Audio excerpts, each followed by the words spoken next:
ਸਤਿ ਸ਼੍ਰੀ ਅਕਾਲ ਜੀ। ਤੁਸੀਂ ਵੇਖ ਰਹੇ ਹੋ ਪੰਜਾਬ ਮੇਲ USA TV। ਮੈਂ ਹਾਂ ਸੰਜੀਵ ਯਸ਼ ਖੰਨਾ, ਮੇਰੇ ਨਾਲ ਨੇ ਜਤਿੰਦਰ ਖਹਿਰਾ।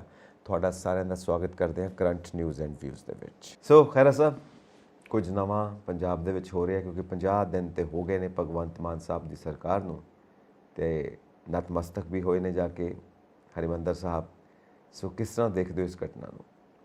ਇਹ ਘਟਨਾ ਨਹੀਂ ਗੀ, ਮੈਨੂੰ ਲੱਗਦਾ ਹੈ ਕਿ ਇਹ ਇੱਕ ਤਰੀਕੇ ਦੇ ਨਾਲ ਸ਼ੁਕਰੀਆ ਅਦਾ ਆ ਕਿ 50 ਦਿਨ ਹੋ ਗਏ ਨੇ। ਕਿਉਂਕਿ ਜੇ ਤੁਸੀਂ ਆਪਾਂ ਗੱਲ ਕਰਦੇ ਸੀਗੇ ਕਿ 50 ਦਿਨਾਂ ਦੇ ਵਿੱਚ ਡਿਲੀਵਰ ਕਰ ਦਿੱਤਾ। 26,454 ਪੋਸਟਾਂ ਦੀ ਗੱਲ ਕੀਤੀ ਸੀਗੀ। ਤੁਸੀਂ ਵਿਰੋਧੀ ਦੇਖੋ ਜਿਹੜੇ ਮਤਲਬ ਜਿਹੜੇ ਓਪੋਜੀਸ਼ਨ 'ਚ ਬੈਠੇ ਨੇ ਇਸ ਟਾਈਮ, ਇੱਦਾਂ ਲੱਗਦਾ ਹੈ ਕਿ ਸਰਕਾਰ ਜਿਹੜੀ ਆ ਉਹ ਇਹ ਕੋਈ ਜ਼ਮੀਨ ਦਾ ਰੌਲਾ ਆ, ਜਾਂ ਇੱਦਾਂ ਲੱਗਦਾ ਹੈ ਕਿ ਇਹ ਪਿੰਡ ਦੀ ਲੜਾਈ ਚੱਲ ਰਹੀ ਆ ਕਿ ਜਿਹੜਾ ਬੰਦਾ ਜਿੱਤ ਗਿਆ, ਜਿਹਦੇ ਨਾਂ ਕੋਈ ਜ਼ਮੀਨ ਹੋ ਗਈ ਆ, ਉਹਨੂੰ ਅਸੀਂ ਲਗਾਤਾਰ ਭੰਡਣਾ ਸ਼ੁਰੂ ਕਰ ਦਿੱਤਾ। ਚਾਹੇ ਸ਼੍ਰੋਮਣੀ ਅਕਾਲੀ ਦਲ ਹੋਵੇ, ਚਾਹੇ ਪੰਜਾਬ ਜੇ ਕਾਂਗਰਸ ਦੀ ਗੱਲ ਕੀਤੀ ਜਾਵੇ, ਤਾਂ ਸਾਰਿਆਂ ਦਾ ਇਖਲਾਕ ਜਿਹੜਾ ਹੈ ਨਾ, ਮੈਨੂੰ ਲੱਗਦਾ ਕਿ ਜੇ ਅਸੀਂ ਬੁੱਧੀ ਦੀ ਗੱਲ ਕਰੀਏ ਨਾ, ਤੇ ਬੁੱਧੀ ਕਹਿੰਦੇ ਹੁੰਦੇ ਨਾ ਕਿ ਭ੍ਰਸ਼ਟ ਹੋ ਜਾਣਾ ਜਾਂ ਬੁੱਧੀ ਦੇ ਨਾਲ ਅਸੀਂ ਕੰਮ ਹੀ ਨਹੀਂ ਕਰਨਾ, ਉਹ ਤਰੀਕਾ ਚੱਲਣ ਡਿਆ। ਇੱਦਾਂ ਲੱਗਦਾ ਹੈ ਕਿ ਬਸ ਤੇ ਬਸ ਅਸੀਂ ਸਿਰਫ ਤੇ ਸਿਰਫ ਕ੍ਰਿਟੀਸਾਈਜ਼ ਕਰਨ ਲਈ ਬਣੇ ਹੋਏ ਆ, ਹਰ ਚੀਜ਼ ਕ੍ਰਿਟੀਸਾਈਜ਼ ਕਰ ਜਾਣੀ ਆ। ਹਾਲਾਂਕਿ ਬਹੁਤ ਸਾਰੇ ਪੋਲੀਟੀਸ਼ੀਅਨ ਨਿਕਲ ਕੇ ਆਉਂਦੇ ਆ, ਕਹਿੰਦੇ ਆ ਜੀ ਅਜੇ ਮੈਂ ਕੁਝ ਕਹਿਣਾ ਨਹੀਂ ਚਾਹੁੰਦਾ, ਨਾਲ ਕਹੀ ਜਾਂਦੇ ਆ ਅਜੇ ਮੈਂ ਕੁਝ ਕਹਿਣਾ ਨਹੀਂ ਚਾਹੁੰਦਾ, ਨਾਲੇ ਸਾਰਾ ਕੁਝ ਦੱਸ ਜਾਂਦੇ ਵੀ ਆਹ ਹੋ ਗਿਆ, ਇੱਦਾਂ ਹੋ ਗਿਆ, ਉੱਦਾਂ ਹੋ ਗਿਆ। ਸੋ ਮੈਨੂੰ ਲੱਗਦਾ ਸੰਜੀਵ ਜੀ ਕਿ ਜਦੋਂ ਸਰਕਾਰਾਂ ਬਣਦੀਆਂ ਨੇ, ਇਹ ਇੱਕ ਦੇਖੋ ਕਹਿੰਦੇ ਹੁੰਦੇ ਨਾ ਕਿ ਸ਼ਾਹ ਸਵਾਰ ਹੀ ਡਿੱਗਦੇ ਨੇ ਜ਼ੇਰੇ ਮੈਦਾਨ ਮੰਦਰ, ਹੈ ਨਾ। ਜਿਹੜਾ ਸ਼ਾਹ ਸਵਾਰ ਹੀ ਨਹੀਂ ਹੋਇਆ, ਜਿਹੜਾ ਘੋੜੇ 'ਤੇ ਨਹੀਂ ਚੜਿਆ, ਉਹਨੇ ਡਿੱਗਣਾ ਵੀ ਕੀ ਆ। ਹੁਣ ਤੁਸੀਂ ਜੇ ਤੁਹਾਡੀ ਇਸ ਵਾਰੀ ਵਾਰੀ ਨਹੀਂ ਆਈ ਤਾਂ ਤੁਸੀਂ ਇਹ ਸਗੋਂ ਕਰੋ, ਚਿੰਤਨ ਕਰੋ, ਜਿਵੇਂ ਤੁਸੀਂ ਸੋ ਕਾਲਡ ਚਿੰਤਨ ਕਰਦੇ ਵੀ ਨਜ਼ਰ ਆ ਰਹੇ ਹੋ ਕਿ ਅਸੀਂ ਪਾਰਟੀ ਦੇ ਅੰਦਰ ਕੀ ਚੱਲ ਰਿਹਾ, ਅਸੀਂ ਚਿੰਤਨ ਕਰਨਾ। ਚਾਹੇ ਉਹ ਚਿੰਤਨ ਤੋਂ ਬਾਅਦ ਤੁਹਾਡਾ ਕੁਝ ਫਿਰ ਨਹੀਂ ਬਣਦਾ, ਹੈ ਨਾ। ਤੁਸੀਂ ਇਹ ਚਿੰਤਨ ਕਰੋ ਤੁਹਾਨੂੰ ਲੋਕਾਂ ਨੇ ਕਿਉਂ ਨਹੀਂ ਮੈਂਡੇਟ ਦਿੱਤਾ, ਨਾ ਕਿ ਤੁਸੀਂ ਹੁਣ ਇਹ ਆ ਕਿ ਪਹਿਲੇ ਦਿਨ ਤੋਂ ਡੇ ਫਸਟ ਤੋਂ ਸ਼ੁਰੂ ਹੋ ਜਾਓ, ਫਲਾਨਾ ਐ ਲੈ ਲਿਆ ਸਵਾਦ, ਫਲਾਨੀਆਂ ਗੱਲਾਂ। ਇਹ ਤੋਚੀਆਂ ਗੱਲਾਂ, ਇਹ ਚੰਗੀਆਂ ਨਹੀਂ ਲੱਗਦੀਆਂ ਹੈਗੀਆਂ। ਤੁਸੀਂ ਓਪੋਜੀਸ਼ਨ 'ਚ ਬੈਠੇ ਆ, ਇੱਕ ਜ਼ਿੰਮੇਵਾਰਾਨਾ ਤਰੀਕੇ ਦੇ ਨਾਲ ਤੁਹਾਡੀਆਂ ਜਿਹੜੀਆਂ ਜਵਾਬ ਆਉਣੇ ਚਾਹੀਦੇ, ਤੁਹਾਡੇ ਇੱਕ ਜ਼ਿੰਮੇਵਾਰ ਤਰੀਕੇ ਦੇ ਨਾਲ ਤੁਹਾਡੇ ਇੱਕ ਸਟੇਟਮੈਂਟ ਆਉਣੀਆਂ ਚਾਹੀਦੀਆਂ, ਜ਼ਿੰਮੇਵਾਰ ਤਰੀਕੇ ਦੇ ਨਾਲ ਤੁਸੀਂ ਪੰਜਾਬ ਦੇ ਮੁੱਦਿਆਂ ਨੂੰ ਚੱਕੋ, ਨਾ ਕਿ ਤੁਸੀਂ ਹਰ ਗੱਲ ਦੇ ਉੱਤੇ ਕਿ ਹੁਣ ਛਿੱਕ ਵੀ ਮਾਰੇ ਤਾਂ ਤੁਸੀਂ ਕਹਿੰਦੇ ਜੀ ਇਹਨੂੰ ਛਿੱਕ ਨਹੀਂ ਸੀ ਆਉਣੀ ਚਾਹੀਦੀ, ਲੈ ਲਿਆ ਸਵਾਦ। ਇਹ ਚੀਜ਼ਾਂ ਨਹੀਂ ਹੋਣੀਆਂ ਚਾਹੀਦੀਆਂ। ਬਿਲਕੁਲ ਜੀ, ਤੁਸੀਂ ਬਿਲਕੁਲ ਠੀਕ ਕਹਿ ਰਹੇ ਹੋ। ਜੇ ਕਰਨ ਵੀ ਤਾਂ ਕੀ ਕਰਨ, ਕਿਉਂਕਿ ਕੋਈ ਕੰਮ ਤਾਂ ਹੈ ਨਹੀਂ, ਹੁਣ ਫ੍ਰੀ ਤਾਂ ਹੈਗੇ ਨੇ, ਹੁਣ ਕੁਝ ਨਾ ਕੁਝ ਤਾਂ ਕਰਨਾ ਹੈ। ਸੋ ਹੋਰ ਕੋਈ ਗੱਲ ਮਿਲਦੀ ਨਹੀਂ ਪਈ ਤਾਂ ਅਜੀਬ ਜਿਹੀਆਂ ਗੱਲਾਂ ਦੇ ਉੱਤੇ ਕ੍ਰਿਟੀਸਾਈਜ਼ ਕਰੋ। ਅੱਛਾ, ਮੈਂ ਕਿਸੇ ਨਾਲ ਜੀ ਸੌਰੀ ਤੁਹਾਨੂੰ ਡਿਸਟਰਬ ਕੀਤਾ, ਸੌਰੀ ਇੰਟਰਰਪਟ ਕਰਨ ਡਿਆ। ਮੈਂ ਨਾ ਸੰਜੀਵ ਜੀ ਕਿਸੇ ਨਾਲ ਇਹੀ ਗੱਲ ਕਰਦਾ ਸੀਗਾ, ਮੈਂ ਕਿਹਾ ਵੀ ਐਡਾ ਕ੍ਰਿਟੀਸਾਈਜ਼ ਕਰਨਾ ਐਵੇਂ ਬਿਨਾਂ ਗੱਲੋਂ ਹੀ ਵੀ ਬਸ ਸਿਰਫ ਆਲੋਚਨਾ ਕਰਨੀ ਹੈ, ਇਸ ਕਰਕੇ ਅਸੀਂ ਕੁਝ ਵੀ ਕਹਿੰਦੇ ਰਹੀਏ। ਉਹ ਮੈਨੂੰ ਬੜੀ ਸੋਹਣੀ ਜਿਹੀ ਸਲਾਹ ਦਿੰਦਾ ਸੀ, ਕਹਿੰਦਾ ਵੀ ਇਹਨਾਂ ਦੇ ਜਿਹੜੇ ਮੀਡੀਆ ਕੈਂਪੇਨਰ ਨੇ ਜਾਂ PR ਵਾਲੇ ਨੇ, ਉਹਨਾਂ ਨੂੰ ਸਲਾਹ ਦੇਣੀ ਚਾਹੀਦੀ ਹੈ ਵੀ ਜਾਓ, ਤੁਹਾਡੇ ਕੋਲ ਪੈਸਾ ਕਿਹੜਾ ਥੋੜ੍ਹਾ ਆ, ਐਦਾਂ ਕਰੋ ਜਾ ਕੇ ਪਹਾੜੀਆਂ ਭੂੜੀਆਂ ਘੁੰਮ ਆਓ, 2-3 ਮਹੀਨੇ ਮੰਗ ਲੈਣ ਦੋ ਕੰਮ, ਉਦੋਂ ਬਾਅਦ ਆਇਓ, ਤੁਹਾਡੇ ਕੋਲ ਵੀ ਚੰਗੇ ਮੁੱਦੇ ਹੋਣਗੇ ਤੇ ਤੁਸੀਂ ਵੀ ਕੁਝ ਨਾ ਕੋਈ ਚੰਗਾ ਸਵਾਲ ਕਰੋਗੇ। ਐਦਾਂ ਇਹ ਹੁੰਦਾ ਨਾ ਕਿ ਇਹਨਾਂ ਨੂੰ ਲੱਗਦਾ ਕਿ ਯਾਰ ਜੇ ਅਸੀਂ ਬੈਠੇ ਹਾਂ ਤਾਂ ਕੁਝ ਨਾ ਕੁਝ ਕਰੀ ਜਾਈਏ, ਇਹਨਾਂ ਨੂੰ ਛੁੱਟੀਆਂ ਕੱਟ ਲੈਣੀਆਂ ਚਾਹੀਦੀਆਂ। ਦੇ ਨੀਡ ਅ ਬ੍ਰੇਕ। ਹੁਣ ਜਾ ਕੇ ਬ੍ਰੇਕ ਲੈਣ, ਰਿਲੈਕਸ ਹੋਣ, ਕਿਸੇ ਠੰਡੀ ਥਾਂ 'ਤੇ ਜਾ ਕੇ ਕਿਸੇ ਫੋਰਨ ਕੰਟਰੀ ਚਲੇ ਜਾਣ, ਜਾਂ ਭਾਰਤ ਦੇ ਵਿੱਚ ਵੀ ਬਹੁਤ ਥਾਵਾਂ ਨੇ ਜਿੱਥੇ ਜਾ ਕੇ ਰਿਲੈਕਸ ਹੋਣ, ਠੀਕ ਹੈ ਨਾ। ਜਿਹੜਾ ਤੁਸੀਂ ਕਹਿੰਦੇ ਹੋ ਨਾ, ਸੈਲਫ ਇੰਟਰੋਸਪੈਕਸ਼ਨ ਹੋਣੀ ਚਾਹੀਦੀ ਹੈ, ਅੰਦਰ ਜਿਹੜਾ ਮੰਥਨ ਕਰਨਾ ਉਹ ਜ਼ਰੂਰੀ ਆ। ਤਾਂ ਇਸ ਵਕਤ ਕਿਉਂਕਿ ਇਹ ਗੱਲਾਂ ਤਵੱਜੋ ਦੇਣ ਵਾਲੀਆਂ ਹੈਗੀਆਂ ਨੇ, ਕਿਉਂਕਿ ਜੇ ਇੱਦਾਂ ਤੁਸੀਂ ਕ੍ਰਿਟੀਸਾਈਜ਼ ਕਰੋਗੇ ਨਾ ਤਾਂ ਤੁਸੀਂ ਆਪਣੀ ਸਾਖ ਖਰਾਬ ਕਰਦੇ ਪਏ ਹੋ, ਅੱਗੇ ਤੋਂ ਤੁਹਾਨੂੰ ਕਿਸੇ ਨੇ ਨਹੀਂ ਪੁੱਛਣਾ ਜੀ, ਸਿੱਧੀ ਗੱਲ ਇਹ ਆ।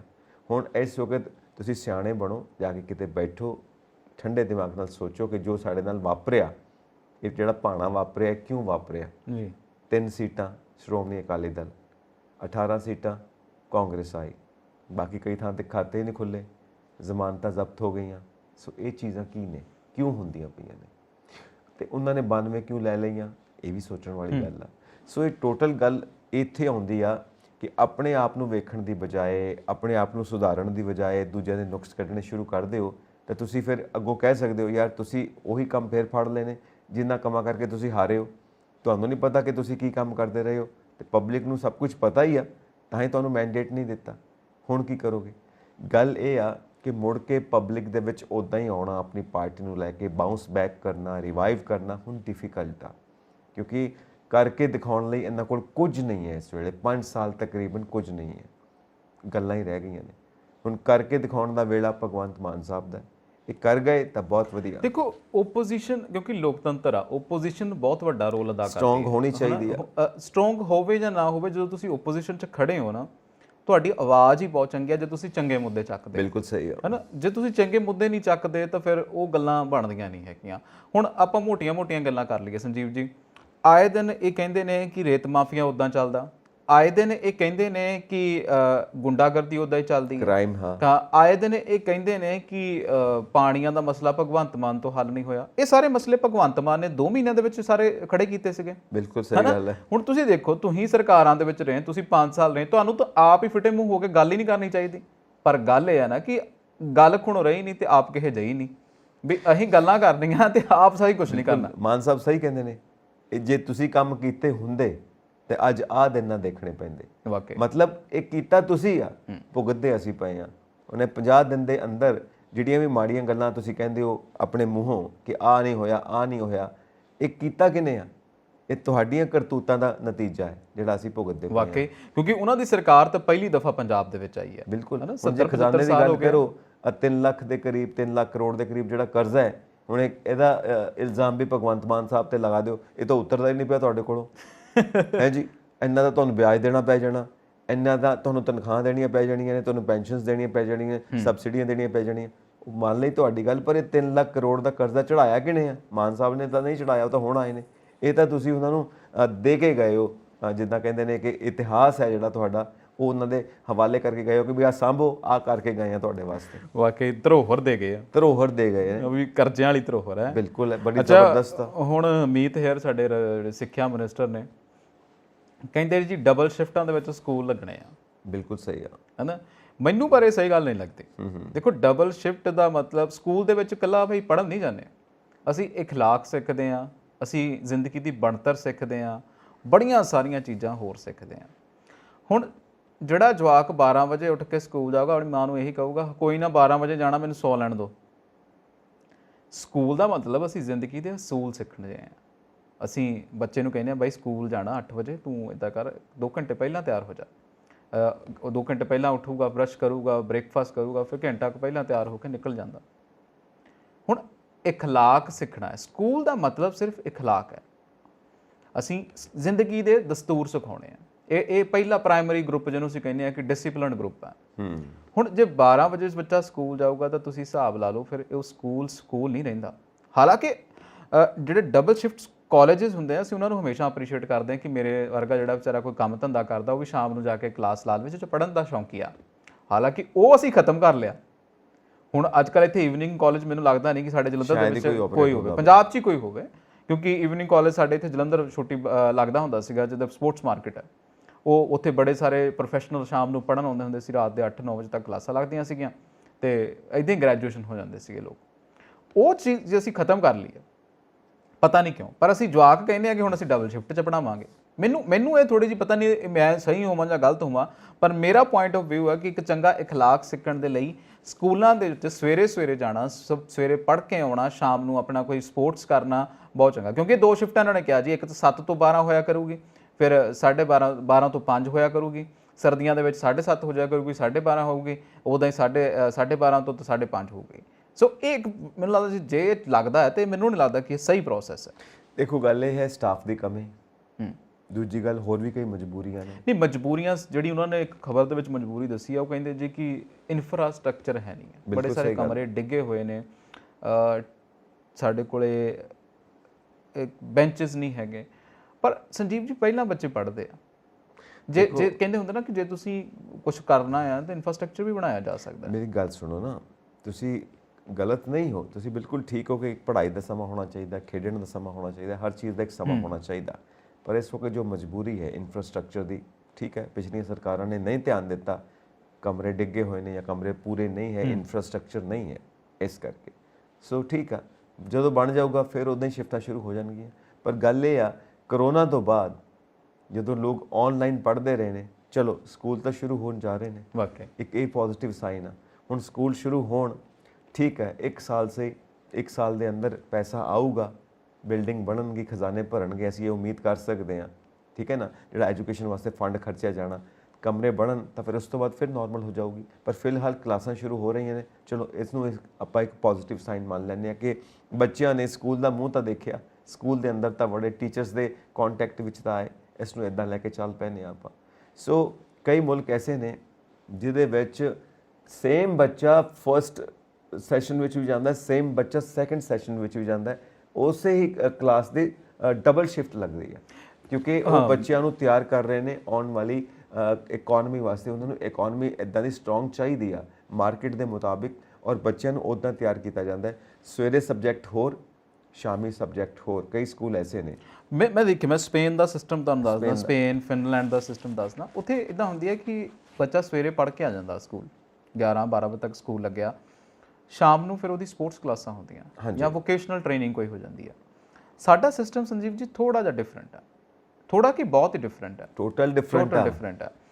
ਅਸੀਂ ਉਹ ਕਦਰਾਂ ਕੀਮਤਾਂ ਨੂੰ ਨਾ ਇੱਕ ਦਿਨ 'ਚ ਪੈਦਾ ਨਹੀਂ ਕਰ ਸਕਦੇ। ਇੱਕ ਸਕੂਲੀ ਅਖਲਾਕ ਜਿਹੜਾ ਆ ਨਾ, ਉਹ ਮੈਨੂੰ ਲੱਗਦਾ ਕਿ ਇੱਕ ਸਾਈਕੋਲੋਜੀਕਲੀ, ਤੁਸੀਂ ਇੱਕ ਸੁਣਿਆ ਹੋਣਾ ਕਿ ਜੇ ਸਲੀਪ ਪੈਟਰਨ ਡਿਸਟਰਬ ਹੋ ਜਾਵੇ ਤੇ ਸਾਡਾ ਜਿਹੜਾ ਸਭ ਮੈਟਾਬੋਲਿਜ਼ਮ, ਸਾਨੂੰ ਐਂਜ਼ਾਈਟੀ, ਸਾਨੂੰ ਸਟ੍ਰੈਸ ਹੋਣਾ ਸ਼ੁਰੂ ਹੋ ਜਾਂਦਾ ਨਾ, ਕਿ ਸੌਣਾ ਵੀ ਟਾਈਮ 'ਤੇ ਹੈ ਤੇ ਉੱਠਣਾ ਵੀ ਟਾਈਮ 'ਤੇ ਹੈ। ਬਿਲਕੁਲ। ਹੁਣ ਸਕੂਲ ਦਾ ਵੀ ਇਹੀ ਤਰੀਕਾ ਹੈ ਕਿ ਸਵੇਰੇ ਅਸੀਂ ਫਰੈਸ਼ ਹੁੰਦੇ ਹਾਂ, ਕਿਉਂਕਿ ਯੂਨੀਵਰਸਲ ਰਿਸਰਚਾਂ ਇਹ ਕਹਿੰਦੀਆਂ ਨੇ ਕਿ ਅਸੀਂ ਸਕੂਲ ਸਿਰਫ ਇਹ ਨਹੀਂ ਕਿ ਸਿਰਫ ਪੜ੍ਹਨ ਲਈ ਬੱਚਾ ਜਾਂਦਾ, ਸਵੇਰੇ ਉਹ ਜਾਂਦਾ ਆ, ਸਵੇਰੇ ਪ੍ਰੇਅਰ ਹੁੰਦੀ ਆ, ਚੰਗਾ ਪੜ੍ਹ ਲਿਖ ਕੇ ਫਰੈਸ਼ ਮੋਡ ਦੇ ਵਿੱਚ। ਪਹਿਲੇ ਪੀਰੀਅਡ ਔਖੇ ਹੁੰਦੇ ਆ, ਫਿਰ ਜਿਵੇਂ ਜਿਵੇਂ ਸਮਾਂ ਲੰਘਦਾ ਜਾਂਦਾ, ਦੁਪਹਿਰਾਂ ਆ ਜਾਂਦੀਆਂ, ਪੀਰੀਅਡ ਸੌਖੇ ਆ ਜਾਂਦੇ, ਕੋਈ ਪੰਜਾਬੀ ਸੋਸ਼ਲ ਸਾਇੰਸਿਸ ਆ ਜਾਂਦੇ ਆ। ਇਹ ਇੱਕ ਯੂਨੀਵਰਸਲ ਸੈਟਅਪ ਹੈ ਇਹ ਦੁਨੀਆ ਦਾ, ਇਹ ਇਕੱਲਾ ਸਾਡਾ ਸੈਟਅਪ ਨਹੀਂ ਹੈਗਾ, ਇਹ ਪੂਰੀ ਦੁਨੀਆ ਦਾ ਸੈਟਅਪ ਹੈ।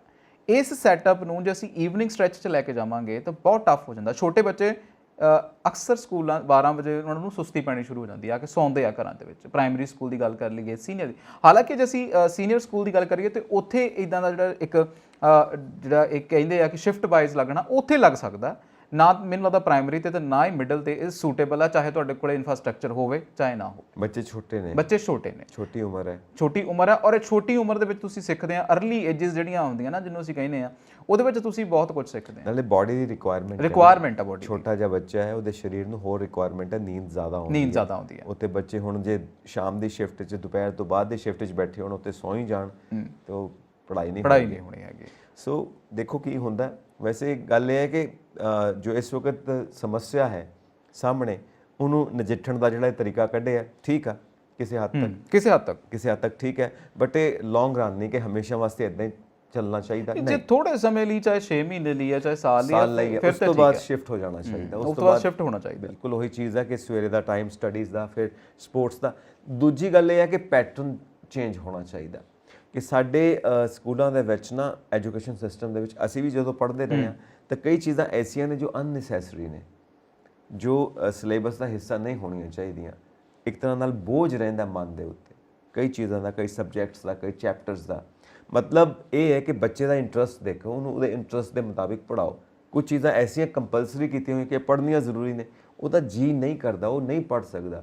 ਕੁਦਰਤੀ ਤੌਰ ਤੇ ਉਹਦੇ ਗੁਣ ਹੋਰ ਨੇ, ਉਹਦਾ ਹੁਨਰ ਹੋਰ ਹੈ, ਕਿਉਂ ਨਾ ਉਹ ਸ਼ੁਰੂ ਤੋਂ ਹੀ ਉਹਨੂੰ ਉੱਦਾਂ ਦੀ ਟ੍ਰੇਨਿੰਗ ਦਿੱਤੀ ਜਾਵੇ ਜਿੱਦਾਂ ਦੇ ਸਬਜੈਕਟਸ ਦੇ ਵਾਸਤੇ ਉਹ ਬਣਿਆ ਕੁਦਰਤੀ ਤੌਰ ਤੇ, ਜਿੱਧਰ ਉਹਦੀ ਸੋਚ ਜਾਂਦੀ ਹੈ। ਆਪਾਂ ਉਹੀ ਗੱਲ ਕਰੀਏ, ਜਿੱਥੇ ਕਮਰੇ ਡਿੱਗੇ ਹੋਏ ਨੇ, ਜਿੱਥੇ ਟਾਟ ਵਿਛੇ ਪਾਟੇ ਹੋਏ ਨੇ, ਉੱਥੇ ਤੁਸੀਂ ਦੱਸੋ ਵੀ ਕੱਲਾ ਸਾਈਕੋਲੋਜੀਕਲ ਟੀਚਰ ਸਾਨੂੰ ਭਰਤੀ ਕਰਨਾ ਪੈ ਜਾਵੇ ਤੇ ਮੈਨੂੰ ਲੱਗਦਾ ਸਰਕਾਰਾਂ ਤੇ ਹੱਥ ਖੜੇ ਜਾਣ। ਬਹੁਤ ਜ਼ਬਰਦਸਤ ਚੀਜ਼ਾਂ ਨੇ, ਬਹੁਤ ਕੁਝ ਚੇਂਜ ਹੋਣ ਦੀ ਲੋੜ ਹੈ। ਸੋ ਇਹ ਸੁਪਨੇ ਵਾਲੀਆਂ ਗੱਲਾਂ, ਕਹਿੰਦੇ ਸੁਪਨਿਆਂ ਦੇ ਰਾਹ ਮੈਂ ਚੱਲਦਾ ਆ, ਸ਼ਾਇਦ ਸੁਪਨਾ ਹੀ ਆ, ਕਦੇ ਪੂਰਾ ਤਾਂ ਨਹੀਂ ਹੋ ਗਿਆ। ਦੇਖੋ ਗੱਲ ਇਹ ਆ ਕਿ ਕਿਤੇ AC hostel, AC buses, AC schools ਜਿਹੜੀਆਂ ਪ੍ਰਾਈਵੇਟ ਨੇ, ਕਿਤੇ ਆ ਇਨਫਰਾਸਟ੍ਰਕਚਰ ਨਹੀਂ ਹੈਗਾ।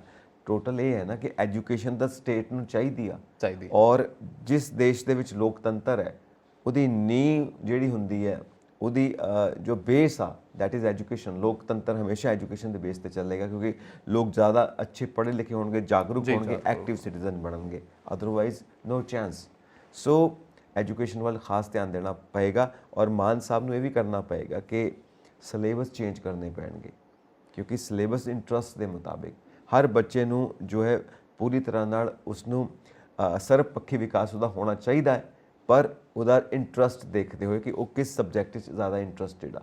ਠੀਕ ਹੈ ਨਾ। ਹੁਣ ਇੱਕ ਬੰਦਾ ਸਾਇੰਟਿਸਟ ਬਣ ਸਕਦਾ, ਉਸ ਗੁਣ ਨੂੰ ਸ਼ੁਰੂ ਤੋਂ ਹੀ ਵਿਕਸਿਤ ਕਰੋ ਤਾਂ ਕਿ ਉਹਦਾ ਦਿਮਾਗ ਹੀ ਉੱਦਾਂ ਦਾ ਬਣ ਜਾਏ। ਉਹਨੂੰ ਸਭ ਕੁਝ ਉਹੀ ਫੈਸਿਲਿਟੀਜ਼ ਮਿਲਣੀਆਂ ਚਾਹੀਦੀਆਂ ਨੇ। ਵੱਡਾ ਹੋ ਕੇ ਕਾਮਯਾਬ ਸਾਇੰਟਿਸਟ ਬਣੇ, ਪਤਾ ਨਹੀਂ ਦੇਸ਼ ਨੂੰ ਕੀ ਕੁਝ ਦੇ ਸਕਦਾ। ਪਰ ਪਤਾ ਗੱਲ ਕੀ ਹੈ ਸੰਜੀਵ ਜੀ, ਜਦੋਂ ਤੱਕ ਤੁਸੀਂ ਪਰੋੜ ਹੁੰਦੇ ਨਾ, ਕਈ ਤਰ੍ਹਾਂ ਦੇ ਚਾਹ ਉੱਗਦੇ ਆ ਤੇ ਕਈ ਤਰ੍ਹਾਂ ਦੇ ਚਾਹ ਮਰਦੇ ਆ। ਇੱਕ ਚੀਜ਼ ਉਹ ਇਹ ਸਾਈਕੋਲੋਜੀਕਲੀ ਸਰਕਲ ਚੱਲਦਾ ਦੇਖਣਾ ਹੁੰਦਾ ਹੈ ਨਾ। ਇੱਕ ਚਾਹੀਦਾ। ਉਹੀ ਇਹਦੇ ਲਈ ਆਬਜ਼ਰਵੇਸ਼ਨ ਜ਼ਰੂਰੀ ਹੈ, ਬਿਲਕੁਲ। ਪਰ ਉਹ ਆਬਜ਼ਰਵੇਸ਼ਨ ਤਾਂ ਹੀ ਹੋਏਗੀ ਜੇਕਰ ਸਾਡੇ ਕੋਲੇ ਸਟਾਫ ਪੂਰਾ ਹੋਏ, ਸਟਾਫ ਹੋਏਗਾ ਔਰ ਜਿਹੜੀਆਂ ਕਲਾਸਿਸ ਨੇ ਨਾ ਉਹਦੇ ਵਿੱਚ ਸੰਖਿਆ ਘੱਟ ਹੋਏਗੀ ਬੱਚਿਆਂ ਦੀ। ਮੰਨ ਲਓ ਇੱਕ ਟੀਚਰ ਹੈ, ਉਹ 10 ਤੋਂ 20 ਸਟੂਡੈਂਟਸ ਨੂੰ ਪੜ੍ਹਾ ਰਿਹਾ, ਤਾਂ ਉਹ ਹਰੇਕ ਵੱਲ ਪਾਰਟਿਕੂਲਰਲੀ ਧਿਆਨ ਦਿੰਦਾ। ਉਹਨੂੰ ਪਤਾ ਲੱਗ ਜਾਂਦਾ ਕਿ ਮੇਰਾ ਇਹ ਸਟੂਡੈਂਟ ਇਸ ਸਬਜੈਕਟ ਵਿੱਚ ਤੇਜ਼ ਹੈ, ਮੇਰਾ ਇਹ ਸਟੂਡੈਂਟ ਇਸ ਸੋਚਦਾ। ਹੁਣ ਜੇ ਇੱਕ ਕਲਾਸ 'ਚ 50-50 70-70 ਬੱਚੇ ਨੇ, ਉਹ ਕਿੱਥੋਂ ਧਿਆਨ ਦੇਗਾ ਇੱਕ ਟੀਚਰ? ਉਹ ਕਹੇਗਾ ਸਿਲੇਬਸ ਕੰਪਲੀਟ ਹੋ ਜਾਵੇ, ਸਭ ਨੂੰ ਮੈਂ ਪੜ੍ਹਾ ਲਵਾਂ, ਇੰਨਾ ਹੀ ਬਹੁਤ ਹੈ। ਇਕੱਲੇ ਦੇ ਉੱਤੇ ਕਿਵੇਂ ਧਿਆਨ ਦਿਆ ਜਾ ਸਕਦਾ। ਬਾਕੀ ਤੁਹਾਡੀ ਗੱਲ ਬਹੁਤ ਦਰੁਸਤ ਹੈ। ਸੋ ਮੈਨੂੰ ਲੱਗਦਾ ਕਿ ਆਪਾਂ ਐਜੂਕੇਸ਼ਨ ਤੋਂ ਫਿਰ ਅੱਗੇ ਵੱਧ ਜਾਈਏ, ਅੱਗੇ ਵਧੀਏ, ਕਿਉਂਕਿ ਐਜੂਕੇਸ਼ਨ ਦੇ ਆਧਾਰ ਦੇ ਉੱਤੇ ਹੀ ਸਾਰਾ ਦੇਸ਼ ਚੱਲਣਾ। ਔਰ ਅੱਗੇ ਵੱਧਦੇ ਆ ਤਾਂ ਧਰਨਿਆਂ ਤੇ ਆ ਜਾਂਦੇ ਆ। ਕਿਸਾਨਾਂ ਨੇ ਧਰਨਾ ਦਿੱਤਾ ਹੋਇਆ ਡੀਸੀ ਆਫਿਸ ਦੇ ਬਾਹਰ ਕਿ ਐਮਐਸਪੀ ਨੂੰ ਲੈ ਕੇ ਗੱਲਾਂ ਹੋ ਰਹੀਆਂ ਨੇ, ਕਈ ਫਸਲਾਂ ਨੂੰ ਲੈ ਕੇ ਗੱਲਾਂ ਹੋ ਰਹੀਆਂ ਨੇ। ਸਰਕਾਰ ਦੇ ਫੈਸਲੇ ਜਾਣਨਾ ਚਾਹੁੰਦੇ ਨੇ। ਹਾਲਾਂਕਿ ਮਾਨ ਸਾਹਿਬ ਕਹਿ ਰਹੇ ਨੇ ਕਿ ਐਮਐਸਪੀ ਦਿੱਤਾ ਜਾਏਗਾ, ਔਰ ਉਹਨਾਂ ਨੇ ਝੋਨੇ ਦੇ ਉੱਤੇ ਵੀ ਗੱਲ ਕੀਤੀ ਹੈ, ਮੂੰਗੀ ਦੇ ਉੱਤੇ ਵੀ ਗੱਲ ਕੀਤੀ ਹੈ। ਸੋ ਇਹ ਵੀ ਇੱਕ ਅੱਛਾ ਕਦਮ ਹੈ ਕਿ ਕਿਸਾਨਾਂ ਨੂੰ ਉਤਸ਼ਾਹਿਤ ਕਰਨਾ ਚਾਹੀਦਾ, ਉਹਨਾਂ ਨੂੰ ਵੱਖੋ-ਵੱਖ ਫਸਲਾਂ ਬੀਜਣ ਦੇ ਵਾਸਤੇ ਉਤਸ਼ਾਹਿਤ ਕੀਤਾ ਜਾਵੇ, ਤਾਂ ਕਿ ਅਸੀਂ ਝੋਨੇ ਤੇ ਕਣਕ ਦੇ ਚੱਕਰ 'ਚੋਂ ਬਾਹਰ ਆ ਕੇ ਹੋਰ ਵੀ ਬਹੁਤ ਕੁਝ ਬੀਜਣ ਦਾ ਸ਼ੁਰੂ ਕਰ ਦਈਏ। ਜਿਹੜੀਆਂ ਕੈਸ਼ ਕ੍ਰੌਪਸ ਨੇ ਉਹਨਾਂ ਵੱਲ ਵੀ ਵਧੀਏ, ਹੋਰ ਧੰਦੇ ਵੀ ਅਪਣਾਈਏ, ਕਿਉਂਕਿ ਸਿਰਫ 2 ਫਸਲਾਂ ਦੇ ਉੱਤੇ ਨਿਰਭਰ ਨਹੀਂ ਕਰ ਸਕਦੇ ਅਸੀਂ। ਵਾਕਈ ਮੈਨੂੰ ਲੱਗਦਾ ਹੈ ਕਿ ਮਾਨ ਸਾਹਿਬ ਦਾ ਇਹ ਹੰਬੜਾ ਤਾਂ ਚੰਗਾ ਹੈ ਕਿ ਉਹਨਾਂ ਨੇ ਪਹਿਲਾਂ ਕਿਹਾ ਸੀ ਕਿ ਮੂੰਗੀ, ਸੂਰਜਮੁਖੀ ਤੇ ਜਵਾਰ ਦੇ ਉੱਤੇ ਅਸੀਂ ਐਮਐਸਪੀ ਦੇਵਾਂਗੇ ਜੀ। ਅੱਜ ਮੈਂ ਖਬਰ ਪੜ੍ਹੀ ਆ, ਉਹ ਕਹਿੰਦੇ ਆ ਕਿ ਝੋਨੇ ਤੋਂ ਇਲਾਵਾ ਕੋਈ ਹੋਰ ਫਸਲ ਕਿਹੜਾ ਕੋਈ ਲਾਊਗਾ, ਮੈਂ ਉਹਨੂੰ ਐਮਐਸਪੀ 'ਚ ਖਰੀਦੂਗਾ। ਬਿਲਕੁਲ ਸਹੀ। ਇੱਕ ਚੰਗਾ ਮੈਨੂੰ ਲੱਗਦਾ ਕਿ ਇਸ਼ਾਰਾ ਆ, ਚੰਗਾ ਤਰੀਕਾ। ਚਲੋ ਹਾਲਾਂਕਿ ਇਸ ਵਾਲੇ ਸੀਜ਼ਨ ਅਸੀਂ ਕਹੀਏ ਕਿ ਇੰਨਾ ਪਪੂਲਰ ਨਹੀਂ ਹੋਊਗਾ, ਪਰ ਜੇ ਉੱਤੇ ਕੰਮ ਕੀਤਾ ਜਾਵੇ ਤੇ ਬੜਾ ਪਪੂਲਰ ਹੋ ਸਕਦਾ। ਬਿਲਕੁਲ। ਇੱਕ ਹਰ ਕੋਈ ਬਦਲਾਵ ਚਾਹੁੰਦਾ ਆ। ਖੇਤੀ ਦਾ ਇੱਕ ਵਿਕਾਸ ਮਾਡਲ ਸਾਨੂੰ ਚਾਹੀਦਾ ਹੈ ਵਾਕਈ, ਔਰ ਜਿਹਦੇ ਵਿੱਚੋਂ ਅਸੀਂ ਪੁਰਾਣੇ ਚੱਕਰਾਂ ਚੋਂ ਨਿਕਲ ਕੇ ਨਾ ਨਵੀਂ ਦੁਨੀਆ ਵਿੱਚ ਨਵੀਆਂ ਲੀਹਾਂ ਤੇ ਤੁਰੀਏ। ਕਿਉਂਕਿ ਇੱਕ ਸਿੰਪਲ ਚੀਜ਼ ਹੁੰਦੀ ਹੈ ਜਤਿੰਦਰ ਜੀ ਕਿ ਜੇ ਅਸੀਂ ਪੁਰਾਣੇ ਤਰੀਕੇ ਨਾਲ ਸੋਚਾਂਗੇ ਨਵੇਂ ਰਿਜ਼ਲਟ ਆਉਣਗੇ, ਨਹੀਂ ਆ ਸਕਦੇ। ਵਾਕਈ ਨਵੇਂ ਰਿਜ਼ਲਟ ਲਿਆਉਣੇ ਨੇ ਤਾਂ ਨਵੇਂ ਤਰੀਕੇ ਅਪਣਾਉਣੇ ਪੈਣਗੇ। ਤੁਹਾਡੀ ਬਿਲਕੁਲ ਗੱਲ ਦਰੁਸਤ ਆ ਸੰਜੀਵ ਜੀ ਕਿ ਨਵਿਆਂ ਨੂੰ ਨਵਿਆਂ ਦੇ ਨਾਲ ਹੀ ਕਹਿੰਦੇ ਹੁੰਦੇ ਆ ਨਿਭਣਾ ਪੈਂਦਾ, ਪੁਰਾਣੇ ਵਾਲੇ ਪੁਰਾਣਿਆਂ ਦੇ ਨਾਲ ਹੀ ਨਿਭਦੇ ਆ। ਹੁਣ ਸਾਡੇ ਘਰਾਂ ਦੇ ਵਿੱਚ ਵੀ ਤਾਂ ਇੱਦਾਂ ਹੀ ਹੁੰਦਾ, ਸਾਡੀਆਂ ਭੂਆ ਆਉਂਦੀਆਂ ਤੇ ਫੁੱਫੜ ਜੀ ਆਉਣ ਤੇ ਉਹ ਸਾਡੇ ਮੰਮੀ ਡੈਡੀ ਦਾ ਪੁੱਛਦੇ ਪਹਿਲਾਂ, ਫਿਰ ਉਹਨਾਂ ਦੇ ਕੋਲ ਘੰਟਿਆਂ ਬੰਦੀ ਗੱਲਾਂ ਕਰਦੇ ਆ। ਇੱਦਾਂ ਹੀ ਮੈਨੂੰ ਯਾਦ ਆ ਕਿ ਮੇਰੀ ਨਾਨੀ ਆਉਂਦੀ ਆ ਤੇ ਹੁੰਦੀ ਸੀ, ਹੁਣ ਤਾਂ ਚਲੋ ਮੇਰੀ ਦਾਦੀ ਜੀ ਹੈ ਨਹੀਂ ਗੇ, ਤੇ ਨਾਨੀ ਮੇਰੀ ਨੇ ਮੇਰੀ ਦਾਦੀ ਦੇ ਕੋਲ 3-3 ਘੰਟੇ ਉਹਨਾਂ ਨੇ ਗੱਲਾਂ ਕਰਦੇ ਰਹਿਣਾ, ਫਲਾਨਾ ਕਿੱਦਾਂ। ਉਹ ਨਵਿਆਂ ਦੇ ਜਿਹੜੇ ਹੁਣ ਨਵੇਂ ਆਉਂਦੇ ਆ, ਜਿਹੜੇ ਹੁਣ ਸਾਡੇ ਨਵੇਂ ਰਿਸ਼ਤੇਦਾਰੀਆਂ ਆਉਂਦੀਆਂ, ਉਹ ਘੜੀ ਕੁ ਪਹਿਲਾਂ ਆਉਂਦੇ, ਹੈਲੋ ਹਾਈ ਓਕੇ ਬਾਏ, ਬਸ ਡਿਨਰ ਹੋਇਆ, ਲੰਚ ਹੋਇਆ। ਜੇ ਲੰਚ ਦੇ ਸੱਦ ਲਏ ਤਾਂ ਫਿਰ ਉਹ ਲੰਚ ਤੋਂ ਬਾਅਦ 10 ਮਿੰਟ ਬੈਠਦੇ ਆ, ਫਿਰ ਚੱਕ ਲੋ ਹੋ ਜਾਂਦੀ ਆ। ਤੇ ਜੇ ਕਿਤੇ ਰਾਤ ਦੀ ਰੋਟੀ ਤੇ ਸੱਦੇ ਆ ਤਾਂ ਫਿਰ ਰਾਤ ਦੀ ਰੋਟੀ ਤੋਂ ਬਾਅਦ ਫਿਰ ਚੱਕ ਲੋ ਵੀ ਹੁਣ ਚੱਲੀਏ, ਸਵੇਰ ਨੂੰ ਕੰਮਾਂ ਤੇ ਵੀ ਜਾਣਾ ਆ।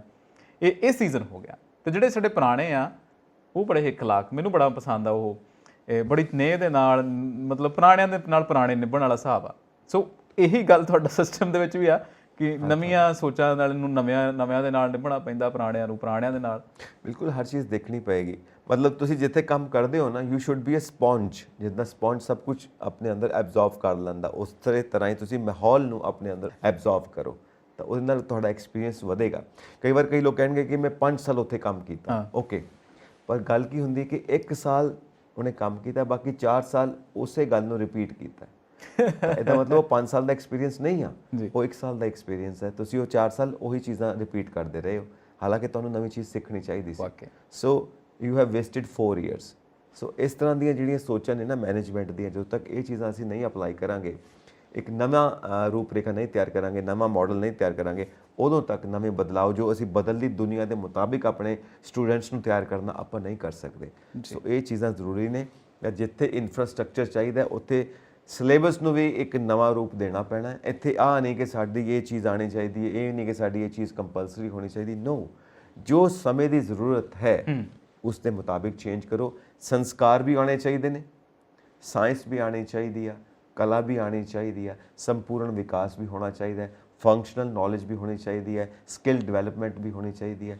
ਹਰ ਤਰ੍ਹਾਂ ਦਾ ਸਟੂਡੈਂਟ। ਅੱਛਾ, ਮੈਂ ਤੁਹਾਨੂੰ ਦੱਸਦਾ ਸੰਜੀਵ ਜੀ ਨੂੰ ਨਾ ਇਹ ਸਾਰੀਆਂ ਨੌਲੇਜਾਂ ਹੈਗੀਆਂ। ਪਤਾ ਨਹੀਂ ਕਿਹੜੇ ਸਕੂਲੋਂ ਪੜ੍ਹੇ ਸੰਜੀਵ ਜੀ, ਕਿਹੜੇ ਸਕੂਲੋਂ ਪੜ੍ਹੇ ਤੁਸੀਂ? ਮਤਲਬ ਮੈਂ ਵੀ ਉਹਨਾਂ ਸਕੂਲ 'ਚ ਹੀ ਪੜ੍ਹਿਆ ਜਿਸ 'ਚ ਆਪਾਂ ਸਾਰੇ ਪੜ੍ਹੇ, ਕਿਉਂਕਿ ਮੇਰੇ ਵਾਸਤੇ ਵੱਖਰਾ ਸਕੂਲ ਨਹੀਂ ਬਣਿਆ ਸੀ। ਨਹੀਂ, ਮੈਂ ਪੁੱਛਦਾ ਉਹ ਪੜ੍ਹਨ ਤੋਂ ਬਾਅਦ ਮੈਨੂੰ ਇਹ ਮਹਿਸੂਸ ਹੁੰਦਾ ਸੀ ਕਿ ਇੱਥੇ ਆਹ ਕਮੀ ਹੈ, ਇੱਥੇ ਆਹ ਕਮੀ ਹੈ। ਹੁਣ ਜਦੋਂ ਆਪਾਂ ਵੱਡੇ ਹੋ ਗਏ। ਅੰਗਰੇਜ਼ੀ ਸਕੂਲ ਪੜ੍ਹੇ ਪੰਜਾਬੀ? ਨਹੀਂ, ਅੰਗਰੇਜ਼ੀ ਸਕੂਲ ਪੜ੍ਹਿਆ ਵੈਸੇ। ਦੇਖੋ, ਪਰ ਤੁਸੀਂ ਹਿਸਾਬ ਲਾ ਸਕਦੇ ਹੋ, ਮੈਂ ਪੰਜਾਬੀ ਵਾਲਾ ਤੇ ਅੰਗਰੇਜ਼ੀ ਵਾਲੇ, ਤੇ ਸਾਡਾ ਇਖਲਾਕੀ ਫਰਕ ਹੈਗਾ। ਨਹੀਂ, ਇਖਲਾਕ ਇੱਕੋ ਹੀ ਆ, ਆਪਣੇ ਸੰਸਕਾਰ ਇੱਕੋ ਹੀ ਨੇ। ਗੱਲ ਇਹ ਹੈ ਕਿ ਜੋ ਸਮਾਂ ਚੱਲਦਾ ਪਿਆ ਨਾ ਉਹਦੇ ਮੁਤਾਬਿਕ ਜਦੋਂ ਤੱਕ ਤੁਸੀਂ ਚੇਂਜ ਨਹੀਂ ਲਿਆਉਂਦੇ ਵਾਕਈ ਉਦੋਂ ਤੱਕ ਉਹ ਰਿਜ਼ਲਟ ਨਹੀਂ ਆਉਣਗੇ, ਕਿਉਂਕਿ ਦੇਖੋ ਦੁਨੀਆ ਕਿੱਥੇ ਖੜੀ ਹੈ। ਮੇਨ ਚੀਜ਼ ਹੈ ਇਕਨੋਮੀ। ਅੱਜ ਪੰਜਾਬ ਦੇ ਅੰਦਰ ਇਹ ਹਾਲਤ ਕਿਉਂ ਹੈ? ਇਕਨੋਮੀ ਸਟਰੋਂਗ ਨਹੀਂ ਹੈ। ਮੇਨ ਚੀਜ਼ ਹੈ ਇਕਨੋਮੀ। ਵਾਕਈ ਚਲੋ ਆਪਾਂ ਜੇ ਮੈਨੂੰ ਲੱਗਦਾ ਇਸ ਵਿਸ਼ੇ ਦੇ ਉੱਤੇ ਗੱਲ ਕਰਦੇ ਰਹੇ ਤੇ ਬਹੁਤ ਸਮਾਂ ਲੰਮਾ ਚਲਾ ਜਾਏਗਾ। ਉਹ ਪਟਵਾਰੀਆਂ ਦਾ ਮਸਲਾ ਵੀ ਅੱਜ ਅਸੀਂ ਗੱਲ ਕਰਨੀ ਆ, ਮਸਲੇ ਰਹਿ ਜਾਣਗੇ। ਅੱਛਾ, ਪਟਵਾਰੀ ਸਾਹਿਬ ਫੜੇ ਗਏ ਤੇ ਉਸ ਤੋਂ ਬਾਅਦ ਚੱਕ ਲਓ ਹੋ ਗਈ। ਪਟਵਾਰੀ ਸਾਹਿਬ ਦੇ ਨਾਲ ਦੇ ਜਿਹੜੇ ਪਟਵਾਰੀ ਸੀਗੇ ਉਹ ਕਹਿੰਦੇ ਜੀ ਇਹ ਫਸਾਉਣ ਦੀ ਕੋਸ਼ਿਸ਼ ਕੀਤੀ ਜਾ ਰਹੀ ਆ। ਫਸਾਉਣ ਦੀ ਵੀ ਕੋਸ਼ਿਸ਼ ਕੀਤੀ ਹੋਵੇ ਤੇ ਪਟਵਾਰੀ ਦਾ ਦੀਨਮਾਨ ਤੇ ਢੋਲਿਆ ਹੀ ਆ, ਇਹਦੇ 'ਚ ਕੋਈ ਸ਼ੱਕ ਤਾਂ ਨਹੀਂ ਹੈਗੀ ਸੰਜੀਵ ਜੀ। ਸਰਕਾਰੀ ਦਫ਼ਤਰਾਂ 'ਚ ਕੀ ਹੁੰਦਾ ਆਪਾਂ ਸਭ ਨੂੰ ਪਤਾ, ਠੀਕ ਹੈ ਨਾ। ਔਰ ਜਿੱਥੇ ਪ੍ਰਾਪਰਟੀਆਂ ਦੀਆਂ ਸਾਰੀਆਂ ਰਜਿਸਟਰੀਆਂ ਹੋਣੀਆਂ ਨੇ, ਹੈ ਨਾ, ਸਾਰਾ ਕੁਝ ਹੋਣਾ ਹੈ, ਉੱਥੇ ਵੀ ਆਪਾਂ ਨੂੰ ਪਤਾ ਕੀ ਕੁਝ ਹੁੰਦਾ, ਕਿਉਂਕਿ ਆਪਾਂ ਸਾਰਿਆਂ ਨੇ ਕਿਤੇ ਨਾ ਕਿਤੇ ਜਾ ਕੇ ਰਜਿਸਟਰੀਆਂ ਕਰਵਾਈਆਂ ਹੋਈਆਂ।